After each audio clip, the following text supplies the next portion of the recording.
Number 5. Castle Wolfenstein for the Apple II computer. So this was the first version of Wolfenstein that came out. It was released first on the Apple II. So really cool that we're playing the very first version of this game. I mean, it's a timeless classic. It's a action-adventure game, basically a stealth action-adventure game where you got to go around, sneak around, search for ammo, weapons, food, just a bunch of different stuff. It was probably one of the first games where you had to do this.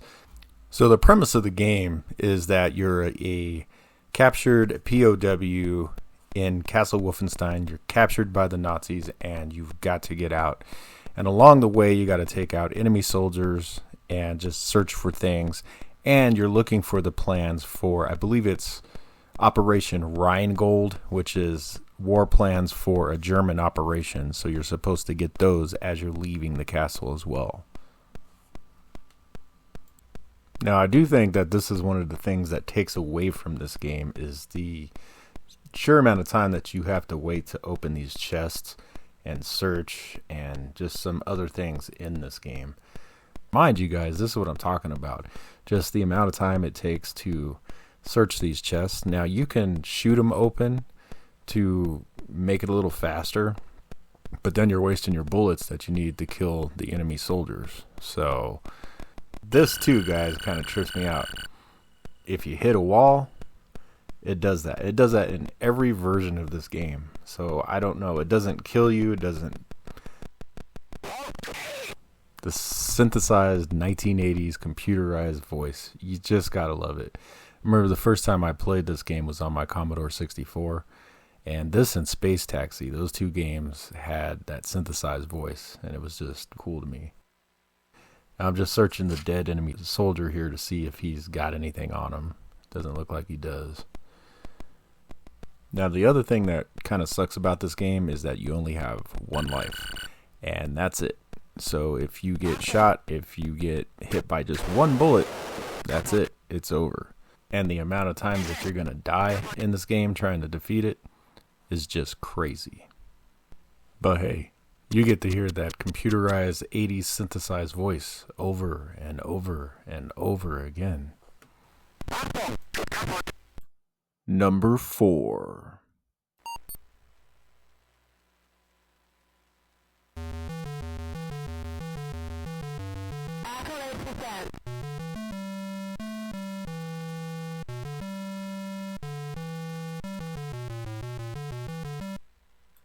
And coming in at number 4 is Test Drive by Accolade, released in 1988, and in my opinion, one of the best driving simulators for these computers and game consoles in the late 80s and early 90s.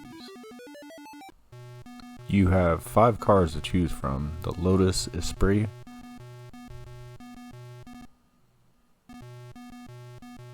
the Chevy Corvette,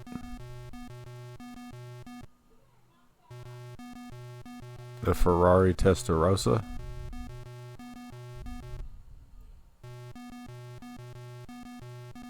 the Porsche 911 Turbo, and the Lamborghini Countach, which you know that's the one I'm going to pick. So gameplay is just like all the other test drives. Up is accelerate, down is brake, left and right is your steering, and the button is your clutch. So as you're pressing up, you upshift if you're hitting the button, and down, you downshift if you're hitting the button. And the steering here is really kind of loose, and that's probably because of the analog controls on the Apple. Yeah, it's going to take me some getting used to. But honestly, that might come to your advantage, because having the digital controls like on the Commodore 64 or the Amiga just doesn't do it justice in the steering. This actually is not half bad.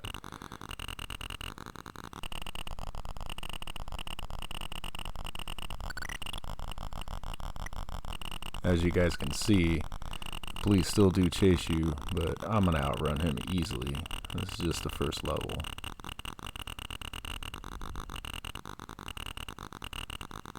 Now, the color and the sound in this game definitely is not positives. but that's just kind of akin to the Apple II.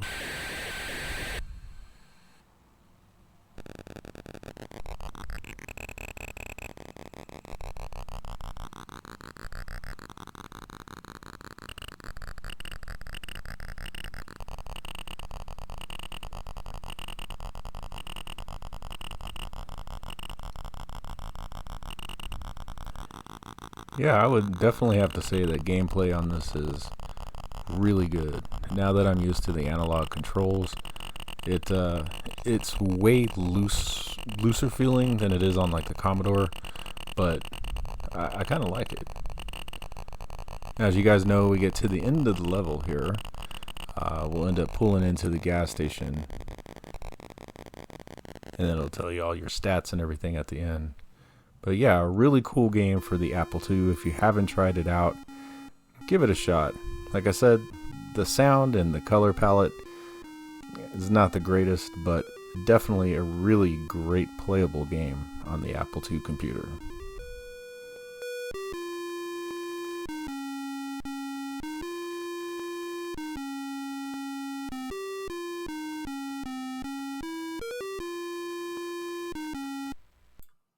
Number 3.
Welcome to Alternate Reality, the Dungeon.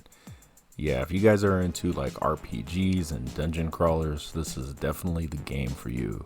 This came out in 1987 by Datasoft, and I'm just creating my character here. So Retrogamer Gen X, male, and yep.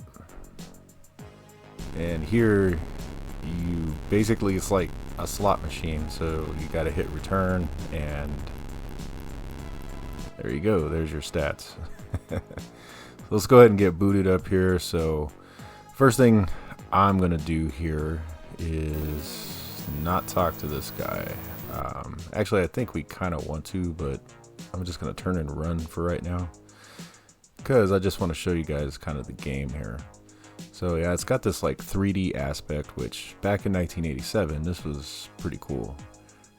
Kind of a precursor to Doom, that type of game, you know. So we're gonna go to the store here so you can shop for supplies and get other things. You can also go to like inns and different things. Just a really cool game if you're into this type of game. Now, me personally, I'm not into RPGs too much. I'll play them, and this one's kind of sucked me in quite a bit. It's pretty fun. You have your good guys.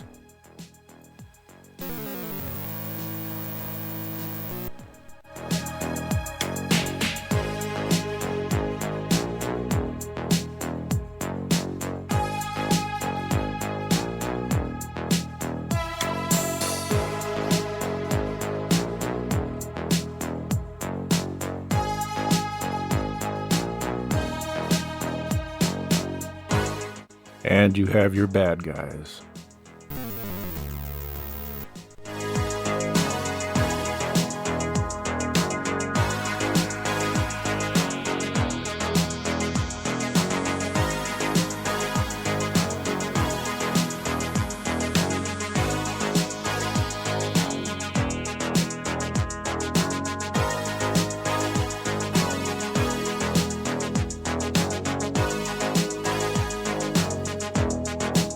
But all in all, a really cool game if you're into these RPG dungeon crawler type games. And even if you aren't, kind of like me, trust me, it's worth playing. You'll spend hours.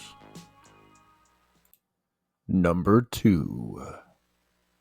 And what Apple II game list would be complete without Oregon Trail? So as we all know, Oregon Trail was really in all the schools in America. I mean, that's where I was introduced to it. So it has a special place in my heart. Basically, our classes were about 35 to 40 minutes, and you could do this. You could complete this game in that amount of time. And all us kids tried to like really do that and try to strive to do that in the class. It was kind of cool. But the story of this game really consists of you just taking your family along the Oregon Trail and trying to make it to Oregon. And a lot of obstacles stand in your way. Disease, thieves,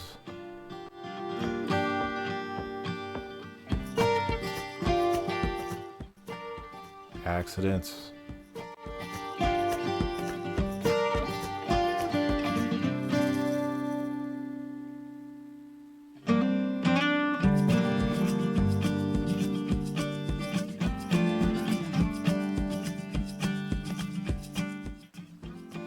pretty much anything bad that could happen to you will happen to you.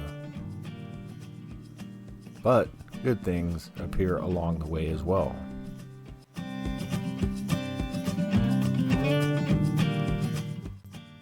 And it has a really cool ending if you choose the right path.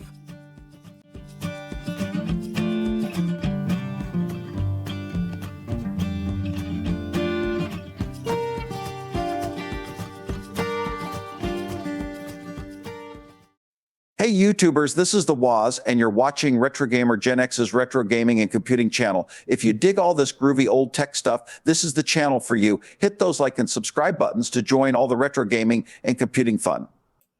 Number 1.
And topping off the list is Prince of Persia.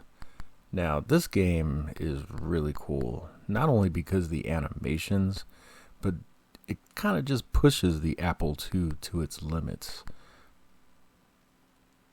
One of the more amazing games on the Apple II as far as graphic capabilities, and even the sound on this game is really good. And as you can see, you gotta like solve little puzzles here and there to try to open these gates, and eventually as you get further in the game, you have enemies, sword fights, and just a bunch of other great things in this game. So I really, really highly recommend getting this if you have an Apple II. This is just one of those must-have games, and that's why it tops the list for me.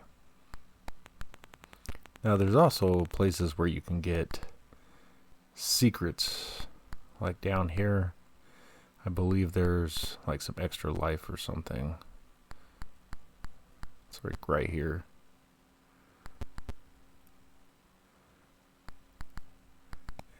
Yeah, whoa. Watch those controls, guys. So to walk slowly, you gotta hit the button and then move your joystick left and right. If not, you're gonna walk real fast. So the controls are kind of weird, and it takes a little bit of time to get used to. But once you do, this game turns out to be really fun.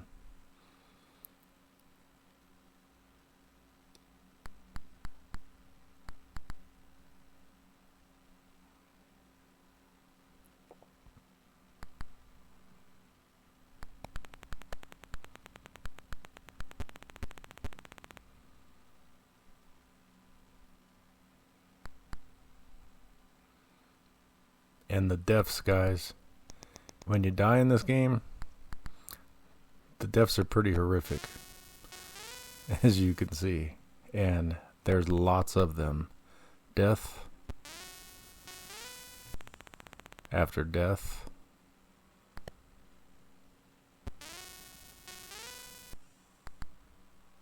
after death. Prince of Persia, guys, number 1 on the list, and definitely a must-have if you game on the Apple II. Game over, man. It's game over.